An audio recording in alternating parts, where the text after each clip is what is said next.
हिंदुस्तान की सियासत में आज एक नहीं, दो नहीं, बल्कि तीन अहम मुद्दे रहे।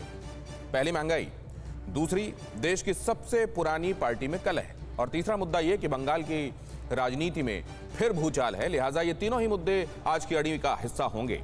नमस्कार, मैं हूं दिनेश गौतम। आप सभी दर्शकों और बेहद खास मेहमानों का मैं स्वागत करता हूं। भारतीय जनता पार्टी के नेता कांग्रेस की अंदरूनी कलह पर खूब तंज कस रहे हैं, पर जैसे ही सवाल महंगाई का पूछा जाता है, न जाने कौन सी खामोशी छा जाती है। वहीं देश की सबसे पुरानी पार्टी जो कि चंद राज्यों में सिमट चुकी है, उसके अंदर की खींचतान खत्म होने का नाम ही नहीं ले रही। और इस सबसे अलग बंगाल में दीदी और मोदी की लड़ाई में जब योगी कूदे तो लव जिहाद से लेकर गो हत्या, राम मंदिर समेत हर जुबानी ब्रह्मास्त्र छोड़ डाला गया। आज हर खबर की करेंगे पड़ताल। हमारे साथ जुड़ चुके हैं खास मेहमान, लेकिन पहले ये बड़ी खबर।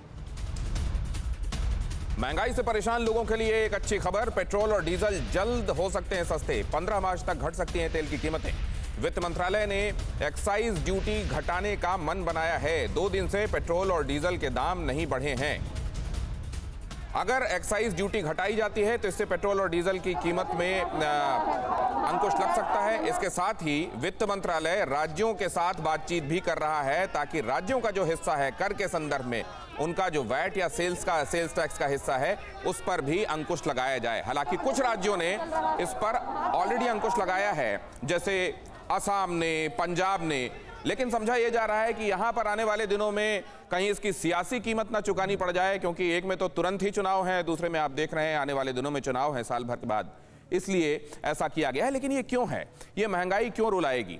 सवाल इसलिए पूछा जा रहा है कि या तो ये महंगाई तब नहीं थी जब भारतीय जनता पार्टी के जो नेता विपक्ष में थे वो प्रदर्शन कर रहे थे, और अगर तब मुद्दा था तो आज तो उससे ज्यादा बड़ा मुद्दा है, फिर इस पर सत्ता में रहते हुए ध्यान क्यों नहीं दिया जा रहा है? देखिए, ये है महंगाई। पेट्रोल 92 रुपए प्रति लीटर औसत कीमत बता रहा हूं मैं आपको। डीजल 86 रुपए प्रति लीटर, यह भी औसत कीमत है। और देश के कुछ शहरों में तो पेट्रोल शतक जड़ चुका है, 100 के पार निकल चुका है। और अगर इसमें आप रसोई गैस देखें, रसोई गैस तो और भी ज्यादा रुला रही है। पिछले 10 महीने में कच्चे तेल की कीमतों में कुछ इजाफा हुआ है। उसका हवाला दिया जा रहा है कि कच्चे तेल की कीमतों में इजाफा होने की वजह से ये दाम ऊपर की तरफ जा रहे हैं। बढ़ते दबाव की वजह से केंद्र सरकार अब एक्साइज ड्यूटी घटा सकती है, ये कहा जा रहा है। पेट्रोलियम को जीएसटी में लाने के लिए सरकार विचार कर रही है, लेकिन इसमें केंद्रों का भी साथ में आना जरूरी, केंद्र के साथ राज्यों का भी साथ में आना जरूरी होगा। क्या जीएसटी काउंसिल में यह मुद्दा जाएगा और उसके बाद सहमति बनेगी और ऐसा होगा कि यह भी जीएसटी में आ जाए? वैट कम करने के लिए केंद्र की राज्यों से हो रही है बातचीत। यह कहा जा रहा है कि हम भी अपने हिस्से का टैक्स घटाएंगे, जो कि एक्साइज है, उत्पाद शुल्क है, और आप भी अपने हिस्से का टैक्स घटाएं, जो कि वैट है, सेल्स टैक्स है। लेकिन क्या यह होगा? और सबसे बड़ी बात यह है कि इसमें आज जबकि महंगाई की बात हो रही है, विपक्ष कर रहा है, जनता के बीच में इसकी चर्चा है, सरकार के बीच में क्या उस शिद्दत से चर्चा है और उस शिद्दत के प्रयास हैं जो दिखाई देने चाहिए? हमारे साथ खास मेहमान जुड़ रहे हैं। संजीव वर्मा, प्रवक्ता भारतीय जनता पार्टी, अलका लांबा, प्रवक्ता कांग्रेस, मनोजीत मंडल, राजनीतिक विश्लेषक, तृणमूल कांग्रेस समर्थक, शिवम त्यागी, राजनीतिक विश्लेषक, लेकिन उनका झुकाव दक्षिणपंथी है, आप जानते हैं। विजय सरदाना, इकोनॉमिस्ट हैं, हमारे साथ इस चर्चा का हिस्सा हो रहे हैं। आप सभी का स्वागत है। और सबसे पहले तो मैं जरा इसे अलका जी से समझ लूं कि अलका जी, लोग ये भी कह रहे हैं कि ठीक है, क्या कर रही है सरकार वो तो सवालों में है ही, लेकिन क्या उस इंटेंसिटी के साथ विपक्ष इस मुद्दे को उठा पा रहा है क्या? दिनेश जी, 9 तारीख को संसद का सत्र चल रहा था और युवा कांग्रेस, पूरे देश का युवा कांग्रेस इकट्ठा हुआ था और संसद का घेराव किया था जब 25 रुपए बढ़े। 1 मार्च को फिर और 25 रुपए बढ़ा दिए। कांग्रेस पूरी तरह से सड़कों पर है। राहुल गांधी जी और प्रियंका गांधी जी और बड़े नेता इसे बात को उठा रहे हैं, खासतौर से चुनावी राज्यों में। और अहम हो जाता है इन्हें ये बताना कि आप हमारे वोट को हल्के में मत लीजिए। आप जुमलों से, आपने कहा था बहुत हुई महंगाई की मार, अब की बार मोदी सरकार, वो मोदी सरकार केंद्र में एक के बाद एक मार रही है। विपक्ष पूरी तरह से सक्रिय है। मैं लोगों से कहूंगी, विपक्ष को इसलिए नहीं सुना जा रहा क्योंकि केंद्र मानकर बैठ गया है शायद कि ये राजनीतिक मुद्दा है, इससे सिर्फ कांग्रेस को परेशानी है, आम जन को परेशानी नहीं है। अब मैं आम जन से अपील करती हूँ, सरकार की इस गलतफहमी को दूर करना होगा। गृहिणियों को सिलेंडर लेकर सड़कों पर उतरना होगा, हर मोहल्ला हर गली को जाम करना होगा, तब ये सरकार अपने भूले वायदों को याद कर पाएगी। वो स्मृति ईरानी जो बिल्कुल अलका जी, एक बात मैं और आपसे जानना चाहता हूँ, तब इस मुद्दे को जिस गंभीरता से महसूस किया जनता ने, जब भारतीय जनता पार्टी विपक्ष में थी और कांग्रेस सत्तारूढ़ थी, आज क्या उसी शिद्दत से जनता इसको महसूस कर रही है? आपको लगता है कि यह मुद्दा उतना प्रभावशाली नहीं रह गया? वो जो धार्मिक पहचान का मुद्दा है वो सेंटर स्टेज में है। बहुत संक्षिप्त जवाब चाहूंगा इसका मैं। बिल्कुल आप ठीक कह रहे हैं, मुद्दों से ध्यान भटकाना। आप जैसे योगी आदित्यनाथ जी आपने बताया बंगाल में लव जहाद और ये बिल्कुल मुद्दे से भटकाएंगे और लोगों को फर्क नहीं पड़ रहा। बढ़ाइए थोड़े और दाम, फिर देखिएगा ये जनता आपकी सत्ता ना नीचे ले आई, सड़कों पर आ जाएगी। ठीक है। आज फिर दोष कहेंगे कि कांग्रेस ने भड़काया है, जैसे किसानों को भड़काया हुआ है। जी अलका जी, आप समझ रहे हैं, बेहतर है समय रहते हैं अपनी जिम्मेदारी समझे और ये दाम कम करके लोगों को राहत दे। अलका लांबा कह रही हैं कि मुद्दों से, असल मुद्दों से भटकाया जा रहा है, लेकिन क्या ये जनता का असल मुद्दा नहीं रह गया? कौन सा मुद्दा कब जनता का असल होगा ये भी तो आखिर जनता को ही तय करना है। संजीव वर्मा के पास मैं जाता हूं। संजीव वर्मा जी, क्यों ये महंगाई सरकार के लिए उतना गंभीर मुद्दा नहीं है? अगर होता तो इसको तुरंत तात्कालिक रूप से एड्रेस किया जाता।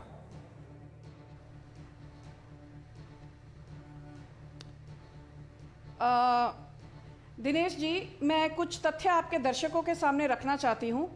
पहली बात तो ये कि पेट्रोल डीजल की कीमतें जो बढ़ी हैं इसके कई कारण हैं। सबसे मुख्य कारण तो ये है कि अंतर्राष्ट्रीय बाजार में जो कच्चे तेल की कीमतें हैं, जिसे हम ब्रेंट क्रूड कहते हैं, कच्चे तेल की कीमतें 261% बढ़ी हैं। $18 प्रति बैरल था कच्चे तेल का दाम अप्रैल 2020 में, और हाल ही में फरवरी 2021 में कच्चे तेल का दाम अंतर्राष्ट्रीय मार्केट में $65 प्रति बैरल तक पहुंचा। आज भी $60 के ऊपर है। 250 से 261% बढ़ावा तो सिर्फ कच्चे तेल के दामों में अंतर्राष्ट्रीय बाजार में हुआ है, जिससे 28% बढ़ोतरी सिर्फ पिछले एक महीने में देखी गई है।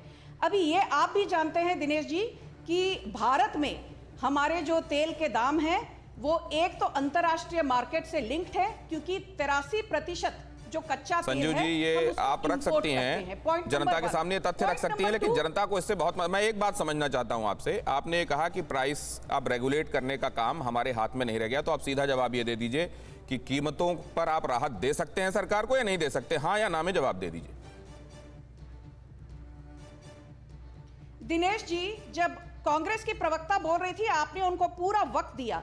मैंने अभी अपनी बात शुरू ही की तो आपने हाँ या ना में जवाब दिया। आपसे मैं ये पूछ रहा हूं कि अगर इस बात का हवाला दिया जाता है कि कच्चे तेल की कीमतों में फ्लक्चुएशन यहां रिफ्लेक्ट करता है, तब तो आपके हाथों में नहीं है। फिर इस मामले में आपको इंटरवीन ही नहीं करना चाहिए, कह देना चाहिए कि अब जो है सो है और आपको उसको झेलना पड़ेगा जनता के तौर पर। दिनेश जी, मुझे 30 सेकंड दीजिए मेरी बात खत्म करने के लिए, प्लीज, बिना मुझे टोके। 30 मैं एक बात साफ तरीके से कहना चाहती हूं कि जो बढ़ोतरी हुई है दिनेश जी, और आप भी बहुत अच्छी तरह से इस पूरे मुद्दे को समझते हैं, ये सिर्फ सेंट्रल टैक्सेस के कारण नहीं हुई है। मैं झूठ नहीं बोलूंगी आपके दर्शकों को। अंतर्राष्ट्रीय तेल में कच्चे दामों की बढ़ोतरी, सेंट्रल टैक्सेस, स्टेट टैक्सेस, ये तीनों चीजें रिस्पॉन्सिबल हैं, जिम्मेवार हैं। संजू जी, ये जो बातें हैं, यही बात, इसी तरीके की बात तो कांग्रेस तब कहा करती थी जब आप लोगों ने चुनाव में आपने इसको नारा बनाया था, बहुत हुई पेट्रोल डीजल की मार, अब की बात मोदी सरकार। पूरा करने को क्यों नहीं दे रहे हैं? मैडम, 30 सेकंड बाद ही मैंने आपसे बात की है। संजू जी, आपने अपनी पूरी बात भी कही। आप अगर मेरे को इसमें टारगेट करना चाहती हैं तो बताइए। आप बार बार टोक रहे हैं। मैं टोक नहीं रहा हूं, मैं मुद्दे पर लाना चाहता हूं मैडम। ठीक है, मैं आपके पास लौटूंगा। सवाल पूछती हूं, मैं आपके पास लौटूंगा। शिवम त्यागी शायद आप इसका जवाब दे पाए। इसमें दोनों बातें क्यों कही जाती हैं? एक बात यह भी कही जाती है कि हमारे हाथ में नहीं है, अब ये मार्केट के हवाले हो गया है। दूसरे ये भी कहा जाता है कि हम कोशिश करेंगे। क्यों नहीं कोशिश की जाती जीएसटी के अधीन लाने की? क्यों नहीं कंसेंसस बनाया जाता? क्यों नहीं जनता को राहत देने के बारे में वक्त से सोचा जाता? दिनेश जी, सबसे पहले तो वित्त मंत्रालय ने ऑलरेडी राज्यों से बात की है, लगातार स्टेटमेंट्स आ रही हैं, चीजें निकल कर आ रही हैं कि कहीं ना कहीं स्टेट में जो है वैट को भी कम किया जाए और उसके अलावा सेंट्रल टैक्सेस पर भी काम किया जाए, और उम्मीद है कि 15 मार्च तक सरकार खुद मान रही है कि कहीं ना कहीं तेल के दाम नीचे जाएंगे। एक बात। दूसरा, कुछ राज्यों ने किया है, चलो सराहनीय कदम है, लेकिन बावजूद उसके वैट पर काम करने की जरूरत है। तीसरा, जो संजू जी ने कहा बिल्कुल सही है, लेकिन इसके अलावा और भी सारी तमाम चीजें हैं। एक मेरे पास छोटा सा पेपर है, ये आप ही का है, 19 तारीख का आपका लाभ पिछले महीने का ये शो है। इसमें जो एक खूबसूरत से व्यक्ति दिख रहे हैं वो आप ही हैं साइड पे, ये आप ही का कॉम्बिनेशन है। इसमें आपने जो बताया, बस छोटा सा उसको फिनिश कर देता हूं, बहुत ज्यादा नहीं। जो औसतन पेट्रोल कीमत थी जब छोड़कर गए थे कांग्रेस वाले अलका लांबा जी, तो उसकी जो वैल्यू थी दिस वाज 40 रुपीज एंड 29 पैसा, जब 2003-2004 में अटल जी इनके पास सरकार छोड़कर गए थे। जब ये सरकार से निकल कर गए हैं तो पेट्रोल की कीमत थी 70 रुपए 29 पैसे। मैं बड़ी शालीनता के साथ कहना चाहता हूं 10 साल के टेन्योर में अप्रोक्सीमेटली 197% आपने रेट बढ़ा दिया। बावजूद उसके आज आप महंगाई पर बात करते हैं। और उस इंटरनल रेट ऑफ रिटर्न्स और उसकी तमाम सिचुएशंस के बाद अगर मैं बात करूं तो कहीं ना कहीं आज जो रेट इनकी सरकार के हिसाब से होता, जो इन्होंने बढ़ाया था, वो 282 रुपए होता है। ये आप ही की रिपोर्ट है, मैं उम्मीद करता हूं अपने शो में चर्चा की, आप भी उस दिन मेरे साथ थे शिवम, इसको रिपीट करने की आवश्यकता नहीं है। अगर ऐसा है तो कह दीजिए ये है, और ये जनता, फिर आप फैक्ट्स भी रखें, उधर आप मीटिंग भी करें, आप जीएसटी में लाने के बाद ये दोनों चीजें नहीं होनी चाहिए ना। विजय सरदाना के पास में जाऊं, विजय सरदाना, इसमें ये घालमेल क्या है? अगर तो ये सरकार के हाथ में नहीं है, अंतर्राष्ट्रीय बाजारों में चल रही हरकतें हैं जो यहां रिफ्लेक्ट हो रही हैं, तो फिर किस चीज को कंट्रोल करना है? और फिर विपक्ष हमलावर क्यों है? फिर ये मुद्दा क्यों है? देखिए, बात बहुत सिंपल है। आफ्टर ऑल आपको देश की एक बैलेंस शीट बनानी, आपने कुछ खर्चे किए, आप लोगों ने कुछ स्कीमें निकाली, वेलफेयर स्कीम निकाली, किसानों को एमएसपी चाहिए, हाईवे बनाना है, डिफेंस पे खर्चा करना है। खर्चे की लिस्ट हर आदमी देता है, लेकिन ये कोई पॉलिटिकल पार्टी नहीं बताती कि इनकम होगी कहां से, पैसा कहां से आएगा। और इस देश में अगर हम बात करते हैं 60% लोग गरीब हैं, गांव में रहते हैं, हमें उनको डिफरेंट सब्सिडी देनी है, टैक्स पेयर तो सिर्फ 3% है, तो 3% लोग 60% का बोझा नहीं उठा सकते, ये फैक्ट है। तो आपको कहीं से तो रेवेन्यू जनरेट करना है, तो सबसे कॉस्ट इफेक्टिव रेवेन्यू जनरेशन है आपका फ्यूल। ये आपको समझ में आना चाहिए कि भाई सीधी सी बात है, इस देश में पैसा नहीं है, तो ये पैसा हमें ये चाहिए। कहा जाए ना, सबसे इस बात को सरकार कहती क्यों नहीं? बगैर कहे टेसिटली ये काम क्यों कर रहा है? कहने से क्या रेट कम आ जाए? एक बात बताइए, कहने से क्या रेट कम हो जाएंगे? आप लोग अपने आप क्यों नहीं समझ लेते हकीकत को? हर चीज कही जाती है क्या? तो फिर प्रधानमंत्री नरेंद्र मोदी ने ही 2015 1 फरवरी को एक जगह भाषण में ये कहा था कि देखिए दाम कम हुए हैं, आप लोगों को राहत मिली है कि नहीं, आपके जेब में पैसा पहुंचा है कि नहीं, और अगर ये मेरे नसीब से हुआ है, लोग विपक्ष वाले कहते हैं, तो आपको नसीब वाला चाहिए कि नहीं? फिर ये बातें क्यों कही गई थी?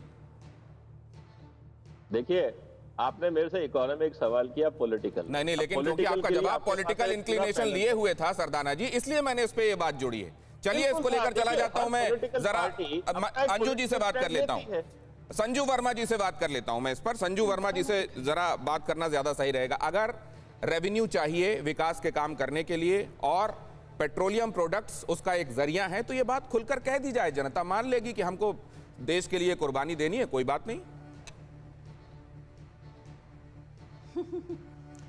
दिनेश जी, आपका सवाल बहुत सही है। मैं सिर्फ एक चीज कहना चाहती हूं, आपने जो कहा कि कांग्रेस के जमाने में जब कीमतें बढ़ी थी तो बीजेपी ने हाहाकार मचाई थी। मैं आपके दर्शकों को बताना चाहती हूं, कांग्रेस के जमाने में सिर्फ पेट्रोल को मार्केट लिंक्ड किया गया था। अक्टूबर 2014 में जब पहली बार मोदी जी पावर में आए, तब डीजल के प्राइसेस को भी डीरेगुलेट किया गया। इसीलिए अभी पेट्रोल और डीजल दोनों अंतर्राष्ट्रीय मार्केट के साथ लिंक्ड हैं। और मैं एक चीज बता दूं कि मैंने भी गणित की है, पेट्रोल पंप में जाकर हर 100 रुपए में 21.5 रुपए होता है सेंट्रल गवर्नमेंट टैक्स, ये नेट की बात कर रही हूं, और 41.67 करीब 42% या 42 रुपए हर 100 रुपए में होता है स्टेट का वैट। तो ये कहना कि सेंट्रल गवर्नमेंट ज्यादा पैसे ले रही है, ये गलत है। 42% हर 100 रुपए पेट्रोल में से तो संजू जी स्टेट के खजानों में जाता है। मैं आपकी आज्ञा से एक हकीकत बोल देता हूं, और अगर आपको लगे वो हकीकत नहीं है तो आप मना भी कर सकती हैं। 36% राजस्थान में वैट है, 36% असम, गुजरात, उत्तर प्रदेश, हरियाणा, जहां पर बीजेपी का शासन है, वहां पर पेट्रोल और डीजल क्यों कम दामों में बिक्री हो रहे हैं? क्योंकि स्टेट का वैट बहुत कम है।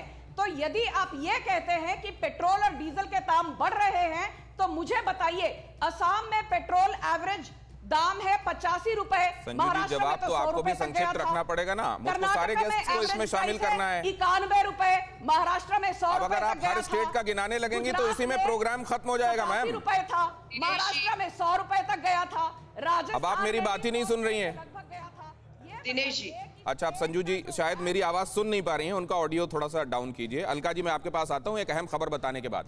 दिल्ली एनसीआर में महंगाई की एक और मार। सीएनजी और पाइप्ड नेचुरल गैस की कीमतों में इजाफा हो गया है। सीएनजी की कीमत में 70 पैसे प्रति किलोग्राम का इजाफा हुआ है और पाइप्ड नेचुरल गैस की कीमत में 91 पैसे की बढ़ोतरी कर दी गई है। एक महीने में 125 रुपए तक रसोई गैस के दाम बढ़ गए हैं। अलका जी, बात पूरी कीजिए। हम दो, हमारे दो की सरकार। ये पैसा किसकी? पीएनजी, सीएनजी, ये जितने हैं सिर्फ डाका डालकर आम आदमी की जेब से पैसा निकालकर पूंजीपति मित्रों का पोषण किया जा रहा है। ये कह रहे पैसा कहां से आएगा? 24 लाख करोड़ पिछले 6 महीने में टैक्स से केंद्र की सरकार ने वसूला। खर्च कहां किया हमें मोटे मोटे तौर पर पता है। 16,000 करोड़ के 2 जहाज मोदी जी ने अपने लिए खरीदे और 24,000 करोड़ की एक पार्लियामेंट बनी बनाई नई पार्लियामेंट आप बना रहे हैं। आप कहते पैसा कहां से आएगा? तो जब नारे दे रहे थे बहुत हुई महंगाई की मार, राहत देने के लिए पैसा कहां से आएगा? 7 साल हो गए, इन्हें पता नहीं। अंतरराष्ट्रीय बाजार की कीमतों पर निर्भर करता है, ये मुझे लगा आज ही देश को पता लगा। लेकिन एक बात हमको पूछनी है अलका जी, आपसे भी पूछनी है और संजू वर्मा जी से भी पूछनी है कि आपके समय में भी ये आंदोलन होते हैं, विरोध प्रदर्शन होते हैं और जनता को महंगाई की दिक्कत होती है, और ये संजू वर्मा जी के समय भी होता है, महंगाई प्रदर्शन, महंगाई को लेकर प्रदर्शन होते हैं। तो ये क्यों होता है कि राहत कहीं कोई नजीर नहीं होती कि देखिए उस समय बड़ी अच्छी स्थिति थी, वैसी स्थिति आज क्यों नहीं बन पा रही है? मनोजीत मंडल के पास मैं इस सवाल को लेकर जाता हूं। मनोजीत मंडल, हकीकत यह है कि कोई अपना रेवेन्यू शेयर नहीं छोड़ना चाहता, ना केंद्र छोड़ना चाहता, ना राज्य छोड़ना चाहते, और राज्य भी इसमें कंसेंसस में आ जाते कि जीएसटी में डालिए पेट्रोलियम को, शराब को, रियल एस्टेट को, सबको चाहिए पैसा, इसलिए डाला नहीं गया। बस जनता के सामने सब आंसू बहाकर यह दिखाना चाहते हैं कि तुम्हारे तो चिंता करने वाले हम हैं। देखिए, मैडम जी ने बिल्कुल साफ सुथरा कह दिया कि पेट्रोल डिकंट्रोल था यूपीए ड्यूटी गवर्नमेंट के टाइम, और हमने डीजल को भी डिकंट्रोल कर दिया। और सबसे ज्यादा प्रॉब्लम इसीलिए हो रहे हैं क्योंकि डीजल प्राइस के साथ आप अगर मार्केट से जोड़ दीजिए, अभी 10 रुपया का करीब 8-10 रुपया का distance between diesel and petrol, कोई ज्यादा फर्क नहीं है। ये हम जानते थे। हेलो, हाँ सुन रहा हूं। देखिए ये अगर पूरा मार्केट के ऊपर चले गए, आपने बहुत एकदम ठीक ठाक सवाल पूछे थे, क्यों आपको तो कुछ करना ही नहीं है। अगर पूरा मार्केट कंट्रोल है तो ये देश कैसे चलेगी? आपको पता है यहाँ से टैक्स लोगों को टैक्स दे के आप देश चला रहे हो, देश को बेचने की कोशिश कर रहे हो। सिर्फ पेट्रोल और डीजल नहीं है भाई साहब, हर जगह में देश को ये प्राइवेटाइज कर रहे हैं। LIC प्राइवेटाइज हो जा रही है और बड़े बड़े जो नवरत्न कंपनी वो प्राइवेटाइज हो गए। बैंक तो बिल्कुल बैंकिंग सेक्टर से एकदम नीचे चले गए। उस पर अलग से प्रोग्राम कर लेंगे मनोजीत मंडल, और उसमें आपको शामिल करेंगे, उस पर अलग से बात कर लेंगे। कह रहा हूँ कि हर जगह में, हर कोशिश में ये सरकार बिल्कुल नाकाम हो गई। जैसे भाषण देते हैं, भाषणों के ऊपर सरकार चलते है। स्टेट क्या कर सकती है?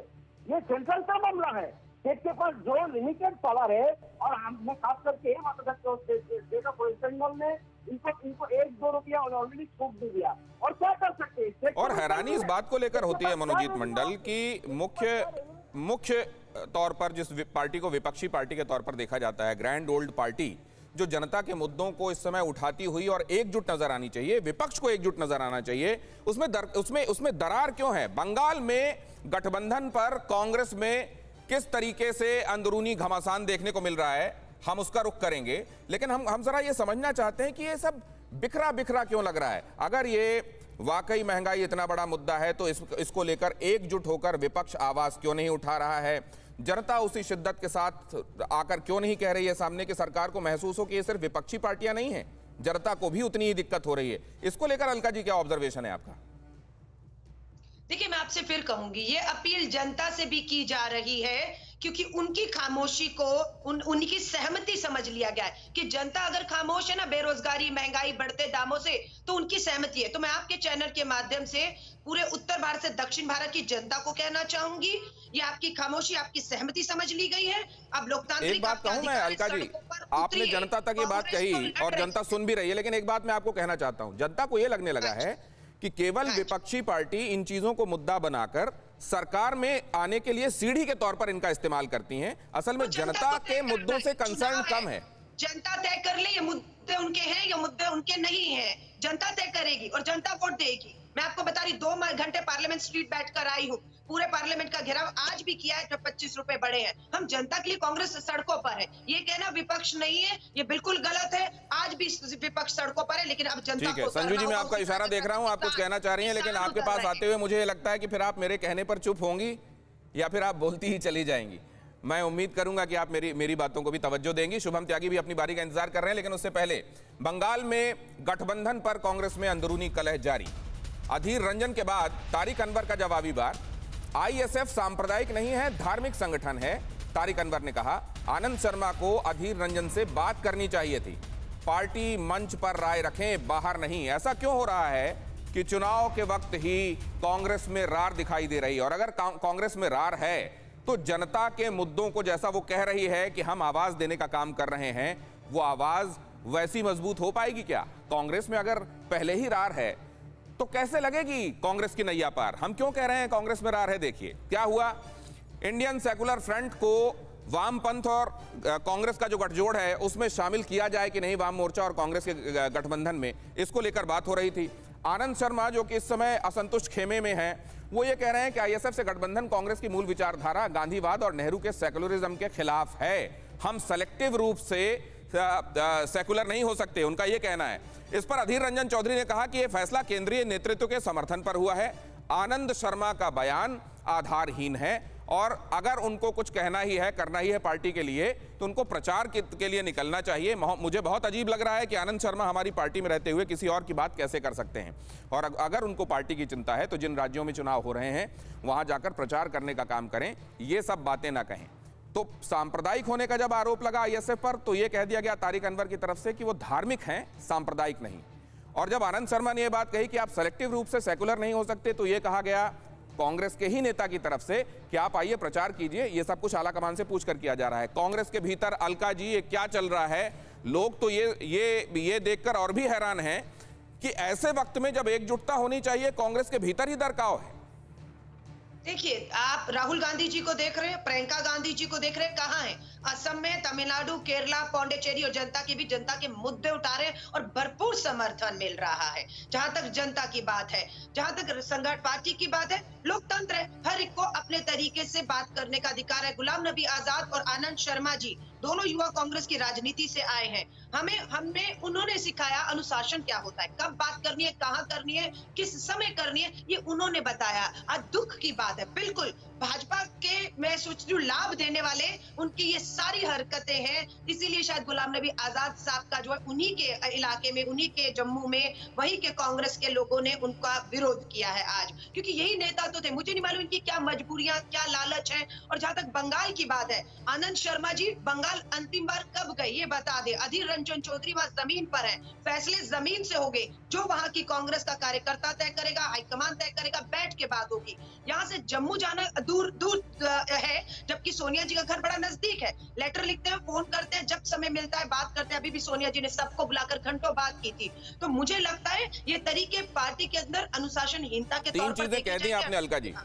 आपने ये भी कह दिया कि लोकतंत्र है, सबको अपनी बात कहने का अधिकार है। आपने ये भी कह दिया न जाने कौन सा लालच है। आपने ये भी कह दिया कि अनुशासन हमको इन्हीं ने सिखाया था, और इसमें ब्रैकेट में लिखा हुआ है कि अभी अनुशासन नहीं मान रहे। शिवम त्यागी, क्या लालच है?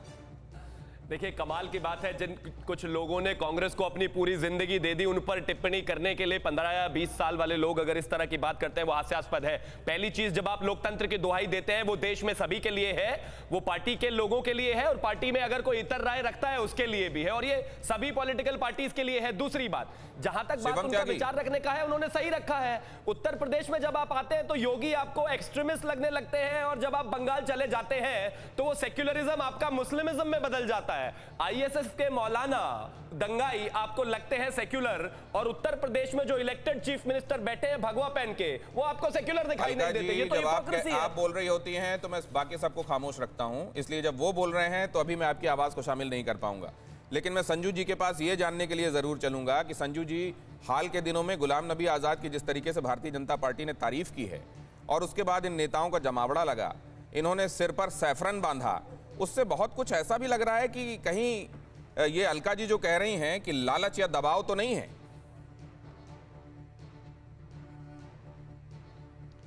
दिनेश जी, आपने कहा कि मैं बोलते चले जाती हूँ, शायद आप भूल गए कि अलका जी बोलते चली जा रही हैं और आपने उनको खुली छूट मैंने उनको बोला अभी कि आप शांत रहिए, अभी आपकी आवाज शामिल नहीं की। चलिए आप अपनी बात कहिए। जब उन्होंने 5 मिनट बात कर ली तब आपने उनको शांत किया। अगर मुद्दे पर आ जाएंगे तो टाइम सेव होगा मैम। शुरू कर मैंने आपसे एक सवाल किया है कि लालच या दबाव है क्या इसमें? तो प्लीज कृपया करके मुझे टोकिए मत, तो मुझे टोकिए मत। बात कहिए। लेट मी हैव माय से। मुझे टोकिए मत बार बार प्लीज मैम, प्लीज मुझे संक्षेप में बोलने दीजिए, आप बहुत टोकते हैं। संक्षिप्त रखिएगा। पहली बात तो मैं ये कह दूं कि ये पेट्रोल डीजल पर जो डिस्कशन है, आप ये क्यों नहीं पूछ रहे कि महाराष्ट्र और राजस्थान में 36 से 36 to 38% वैट क्यों लगा के रखा है? दूसरी बात, आपने बहुत अच्छा मुद्दा छेड़ा कि आखिर पेट्रोल डीजल को जीएसटी में क्यों नहीं लाया जा रहा। अलका लांबा को तो जीएसटी काउंसिल का पूरा फुल फॉर्म भी नहीं पता होगा। जीएसटी काउंसिल में 2/3 वेटेज राज्यों को मिली है, और कौन से राज्य बोल रहे हैं कि जीएसटी के अंदर पेट्रोल डीजल को ना लाया जाए? विपक्ष के राज्य, चाहे वो बंगाल हो, चाहे वो पंजाब हो, चाहे वो महाराष्ट्र हो, चाहे वो राजस्थान हो। यदि पेट्रोल डीजल जीएसटी में आ जाते हैं, आपसे सवाल क्या किया है संजू जी, बहुत विनम्रता के साथ, अगर आप ये चाह रही हैं कि आप यहाँ पर आकर भाषण देंगी और हम लोग सुनते चले जाएंगे, अगर मैं आपसे निवेदन करूंगा कि आप बीच में रुकें, कृपया मेरी बात सुने, तो आप मुझको डांटने लगेंगी। अगर आप इस तरीके से चाह रही हैं मैम, तो ये कंटिन्यू नहीं कर पाऊंगा मैं आपके साथ, प्लीज। और अब मैं इसको लेकर, अब मैं पेट्रोलियम से आगे निकलकर बात कर रहा हूं, लेकिन आप पेट्रोलियम में जाकर बात कर रही हैं, आप ये मुझ पर आरोप लगा रही हैं। मैं इसको लेकर जरा ये शिवम त्यागी, आप अपनी बात पूरी कीजिए। मैं चाह रहा था कि उनका भी मैं पॉइंट ऑफ व्यू ले लूं, लेकिन मैं एक बात ये समझना चाहता हूं कि क्या कांग्रेस मुक्त जो भारत की बात की जा रही है, उसमें एक टैक्टिक्स ये भी है क्या, साम दाम दंड भेद में ये भी शामिल है क्या? नहीं, इसीलिए ये लोग विरोधी हो गए। देखिए, शाम दाम दंड भेद की इसमें कोई बात ही नहीं है। एक व्यक्ति जो किसी स्टेट के चीफ मिनिस्टर रह चुके हो, जो राज्यसभा रह चुके हो, जो केंद्र में मंत्री रह चुके हो, इतने लंबे समय तक पार्टी को सर्व करने के बाद अगर इस तरह की बातें सिर्फ प्रधानमंत्री की तारीफ करने पर सुनी जाती है, तो अपने आप में वो गलत है। इस देश के प्रधानमंत्री ने भी, चाहे वो विपक्ष के नेता रहे हो, लेकिन बावजूद एज अ प्रधानमंत्री उन्होंने तारीफ की और कहा कि जब वो गुजरात के यात्रियों के साथ जब वो हादसा हुआ, तो उसके बाद किस तरह से उनका रवैया रहा, उसको देखकर क्या हमारी राजनीतिक मानसिकता इतनी कमजोर हो गई है कि किसी की तारीफ करने से उसको गाली देना शुरू कर दिया जाए, ट्रोल आर्मी लगा दी जाए? क्या मानसिकता ये हो गई है कि 50 साल पार्टी को सर्व करने के बाद? अटल बिहारी वाजपेयी जी जब दुर्गा कहा करते थे इंदिरा गांधी जी को, तब कोई समस्या नहीं थी, और अब लगने लगता है कि लालच या दबाव हो गया। नहीं दिनेश जी, मेरी बात को ध्यान से सुनिएगा।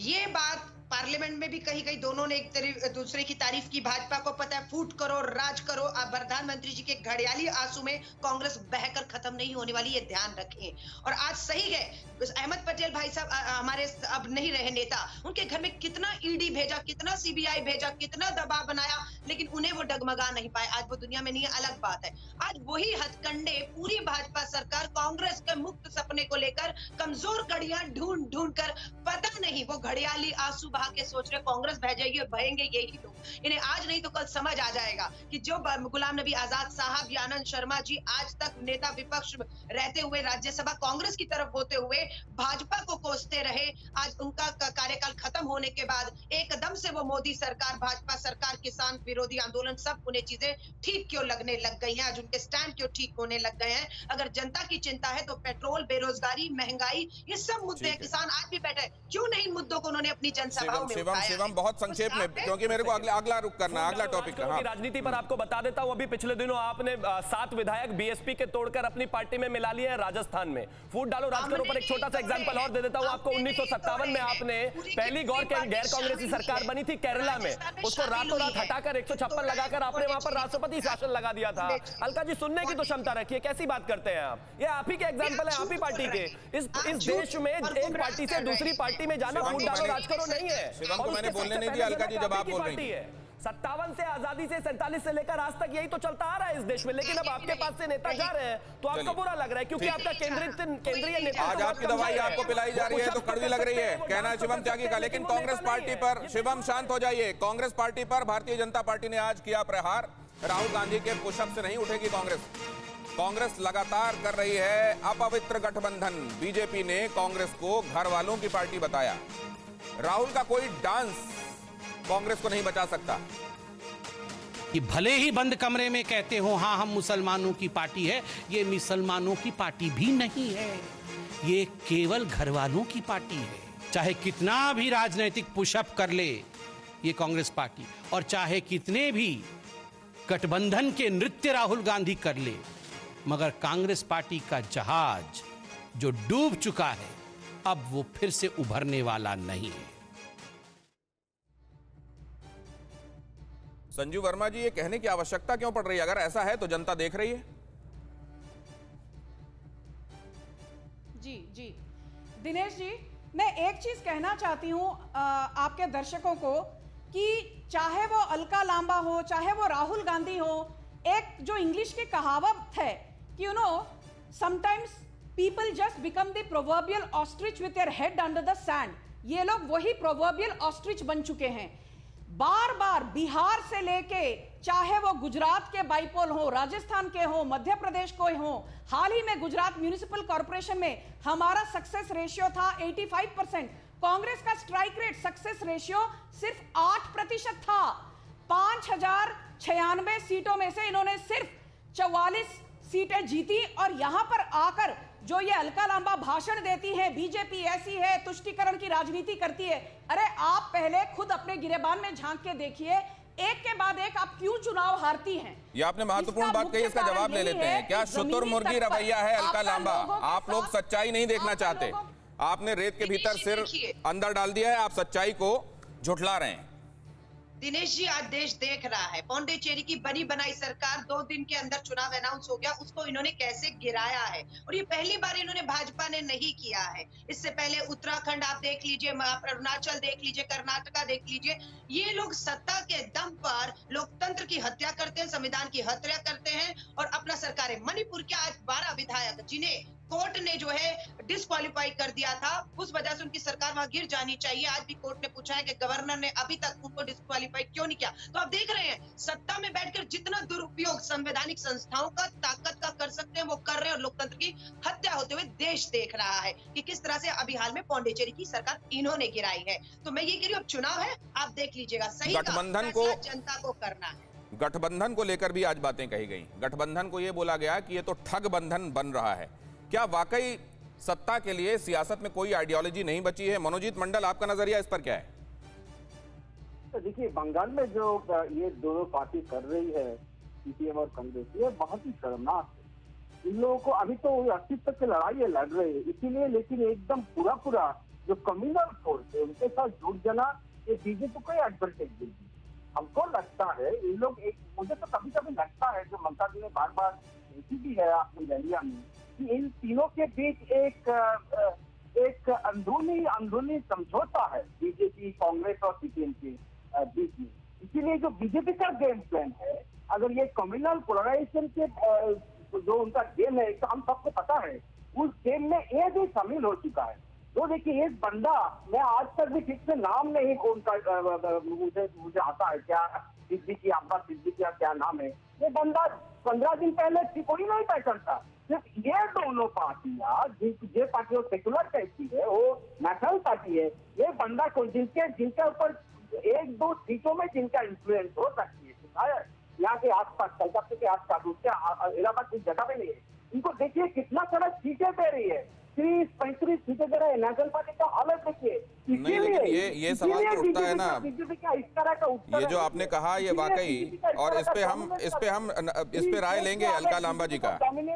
जिस लेफ्ट के खिलाफ आप केरल में हैं, उस लेफ्ट के साथ कैसे गठबंधन यहाँ है, और ये क्या वाकई ठगबंधन है? लेकिन उससे पहले विजय सरदाना, एक बात और कही गई इसी प्रेस कॉन्फ्रेंस में, जिसमें यह कहा गया कि जब येन केन प्रकारेण बगैर आइडियोलॉजी के इस तरीके से सरकारें बनती हैं, बेमेल गठजोड़ों वाली, तो केवल करप्शन करती हैं और उनका काम अपनी जेब भरने का होता है, जनता की सुध लेने का नहीं होता। क्या इस तरीके की बात आपने वाकई इकोनॉमी वाइज रिफ्लेक्ट होती देखी है? ये तो होता ही है। देखिए, आज किसी भी पॉलिटिकल पार्टी को चलाने के लिए रिसोर्सेज चाहिए। किसी भी पॉलिटिकल पार्टी का अपना कोई रेवेन्यू सोर्स तो है नहीं। तो जब तक आप सत्ता में नहीं आएंगे, पावर में नहीं आएंगे, कोई भी आपको डोनेशन क्यों देगा, आपके आगे पीछे क्यों घूमेगा?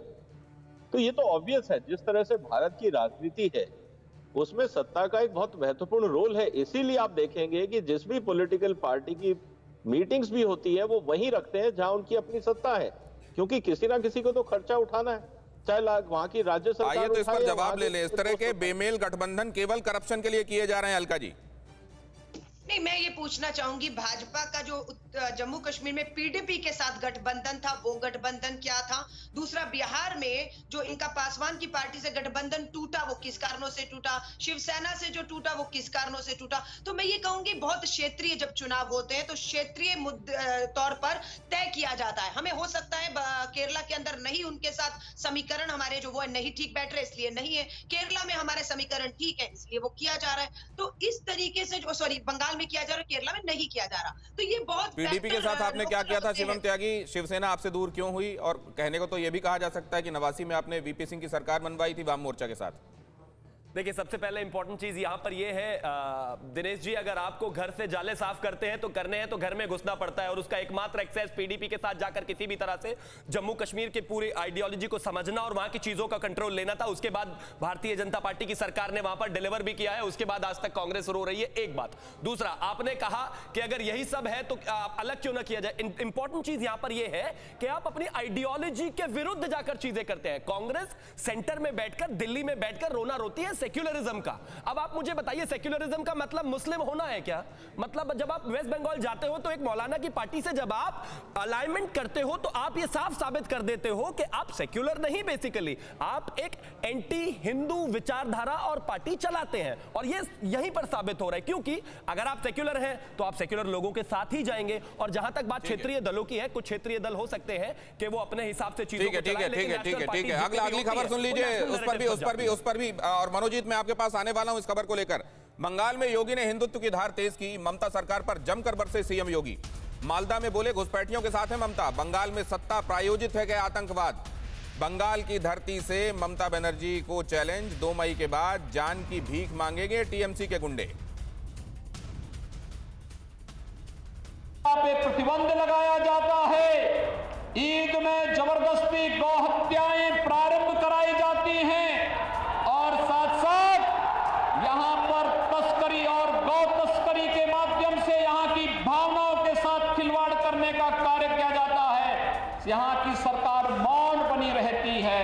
मैं ममता दीदी जी से अनुरोध करना चाहता हूं, एक सरकार कभी उत्तर प्रदेश में थी जो अयोध्या में राम भक्तों पर गोली चलाती थी, उस सरकार का हर साथ ने देखा है क्या हो गया है, और अब बारी बंगाल में टीएमसी की सरकार की है।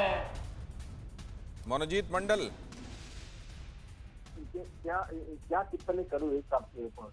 ये कहते हैं कि घुसपैठियों को हम घुसने देते हैं, तो अगर हम सच में घुसने देते हैं तो उनका फोर्स क्या करते हैं बॉर्डर में? क्या सिर्फ रिश्वत खाते हैं? और पकड़ा भी गया है, सतीश कुमार रिश्वत खा के पकड़ा गया, सीबीआई ने पकड़ा। तो आप ठीक से आपकी होम मिनिस्ट्री को कहो ना, ठीक से इन लोगों को समझाए और ठीक से संभाले। देखिए, ये बॉर्डर एरिया में इनको सबसे ज्यादा वोट मिली है। 2019 पार्लियामेंट इलेक्शन देखेंगे नॉर्थ बंगाल में, जहाँ बॉर्डर एरिया है बांग्लादेश के साथ हमारा जो बॉर्डर है, वही सब सीट इन्होंने पाई है। क्यों पाई है? इन्होंने घुसाया था, 500 लोग इन्होंने लेके आके वोट दिलवाया था, इसलिए पाया था क्या? हम ये सवाल पूछे। ये नैरेटिव 3-4 सालों से चल रही है, लेकिन हमको दिखने को मिला कि बॉर्डर एरिया में बीजेपी को सबसे ज्यादा फायदा हुआ। लेकिन मनोजीत मंडल, बांग्लादेश के साथ खासतौर से जो हमारी सीमा है और बहुत लंबी सीमा है, उसमें कई जगहों पर राज्य सरकार के साथ तालमेल के बगैर चीजों का अंजाम नहीं दिया जा सकता। बाउंड्री का नेचर इस तरीके का है। कई जगहों पर आधा गांव इधर है, आधा गांव उधर है। ये वैसी स्थिति नहीं है कि आप सिर्फ केंद्रीय बलों को कह दें कि उनका ये काम है और हमारा काम नहीं है। आपको भी तालमेल के साथ काम करना पड़ेगा। संजू वर्मा जी। दिनेश जी, मैं एक चीज समझ नहीं पाती कि जो विपक्ष है, ये ना तो इनके पास नीति है, ना नियत है, न चाल है, न चेहरा है, न कार्यक्रम है, न कार्यकर्ता है, न संगठन है। जेपी नड्डा जी ने कहा बीजेपी चुनाव मुद्दों के बलबूते पर जीतती है। राहुल गांधी का क्या काम है? पूरी कांग्रेस पार्टी डूब चुकी है और ये राहुल गांधी अपने तैराकी के करतब दिखाते हैं, पुशअप करते हैं। मैं ये पूछना चाहती हूँ, क्या ट्विटर पर एक बात अभी मनोजीत मंडल ने कही कि आप बंगाल में घुसपैठ की बात करते हैं। संजू जी, चुनाव जीती है, चुनाव। संजू जी, इसका जवाब शिवम त्यागी ने दिया था। अभी मुद्दा हम दूसरे मुद्दे पर बात कर रहे हैं। योगी आदित्यनाथ ने कहा कि बंगाल में घुसपैठ हो रही है, यहां पर सत्ता प्रायोजित आतंकवाद है। ये बहुत बड़ी बात कही है उन्होंने। क्यों कहा उन्होंने ऐसा? जी, देखिए दिनेश जी, साफ साफ इसका जवाब यह है कि पिछले 10 सालों का यदि आप आंकड़े देखें तो हिंदू पॉपुलेशन, हिंदू जनसंख्या 78 से 72%, 72% हो गई है, और जो मुसलमान जनसंख्या है वो 24% से 27% हुई है। लोगों का ये, मैं बंगाल के एक मुस्लिम क्लेरिक से मेरी बात हो रही थी, उनका ये कहना है कि हम बच्चों को अल्लाह की नियामत मानते हैं। हुई है संजू जी सुनिए ना, जो हिंदू बच्चे पैदा नहीं करते तो इसमें हमारी क्या गलती है, उनका कहना है, के कारण ये हुई है। मनोजीत मंडल, अरे कंक्लूसिव रिमार्क, ठीक है संजू जी। मुकरमा बीजेपी बात करती है घुसपैठिए का, और सीए बना दिया घुसपैठिए लोगों को लीगलाइज करने के लिए। किस तरह का दोहरे मापदंड है, और सीए उन्होंने इंप्लीमेंट नहीं की, क्यों करते हैं आपको पता है? आसाम में, क्योंकि आसाम में इलेक्शन है, अगर आसाम में सीए इंप्लीमेंटेड हो जाते हैं तो वहाँ पर एकदम हल्ला लग जाएगी, वो इलेक्शन हारेंगे, इसलिए इलेक्शन उन्होंने सीए को लागू नहीं किया। हम तो आप सिखाएंगे, 2 साल लगते हैं रूल बनाने के लिए, 2019 दिसंबर में आपने 9 से 5, ठीक है, ठीक, अभी तक रूल नहीं बना। ठीक है, ये एक अहम खबर सुन लीजिए, आप सबके लिए जरूरी, ये भी ममता बनर्जी को फिर लग सकता है बड़ा झटका। जितेंद्र तिवारी को लेकर एक बहुत बड़ी खबर आई है, तृणमूल कांग्रेस को छोड़कर बीजेपी में शामिल हो सकते हैं। दिलीप घोष दिला सकते हैं जितेंद्र तिवारी को सदस्यता। कल ही TV9 भारतवर्ष पर जितेंद्र तिवारी ने टीएमसी का पक्ष रखा था अड़ी में ही, और अब जितेंद्र तिवारी के भारतीय जनता पार्टी में शामिल होने की बात कही जा रही है। मनोजीत मंडल, 1 मोर विकेट। वो नीति की बात कर रहे थे, अभी मोटर बात करते हमारे पास नीति है, लेकिन कल तक ये गाड़ी दे रहे थे मोदी साहब को, आज कैसे घुस गए? ये नीति है, ये आपकी आइडियोलॉजी है। बात मत करो, कोई पार्टी का इस तरह का आइडियोलॉजी नहीं है आप यहाँ पर। नाम कौन दिया? जिनको गाली देते हैं ना, उनका ही सॉन्ग, जो कम्युनिस्ट मूवमेंट का सॉन्ग है 20th सेंचुरी का, तो बेला चाव, वो किसी गाँव जा बोलते हैं, बेला चाव से कॉपी किया है। शिवम त्यागी, आगे वाले जैसे कांग्रेस से अलग होकर तमाम पार्टियां बनी बताई जाती हैं, वैसे ही तमाम पार्टियों के मिलने से और भाजपा आने वाले दिनों में अपना विस्तार चाहती है क्या? नहीं, जब 1970s के जमाने में होता था पूरा देश कांग्रेस ही था। जब वोटर बदल सकता है तो एक चीज बताइए, नेता क्यों नहीं बदल सकते? नेता भी तो उन्हीं का प्रतिनिधित्व करते हैं। और आखिरी चीज, बहुत बहुत शुभकामनाएं अड़ी और दिनेश जी को। कल आज जितेंद्र तिवारी जी की बात हुई, आशा करता हूं कि मेरे बराबर वाली विंडो में है, कल शायद इनके बारे में भी आप इसी तरह से रिपोर्ट करते रही तो हमारे लिए खुशखबरी है। लेकिन महत्वपूर्ण बात यह है कि जब आपकी पार्टी में लीडरशिप क्राइसिस होता है, आपके नेता एक बहुत अच्छे तैराक, बहुत अच्छे पुशअप्स वाले हो सकते हैं, कोई परेशानी नहीं है, बहुत अच्छे साइकिलिंग भी कर सकते हैं, लेकिन उनकी लीडरशिप क्वालिटीज पर कहीं ना कहीं शक है। अगर आपके नेता छोड़कर जा रहे हैं, ये आपकी जिम्मेदारी है, आप उनको सिर्फ अपॉर्चुनिस्टिक नहीं कह सकते। भाई 6-6, 8-8 साल वो आपके साथ थे, तब आप ठीक है, बहुत धन्यवाद शिवम त्यागी। वक्त इजाजत नहीं दे रहा है, लेकिन ये हमारे मुद्दे हैं, ये हमारे नेता हैं, और ये हमारी सियासत हो रही है।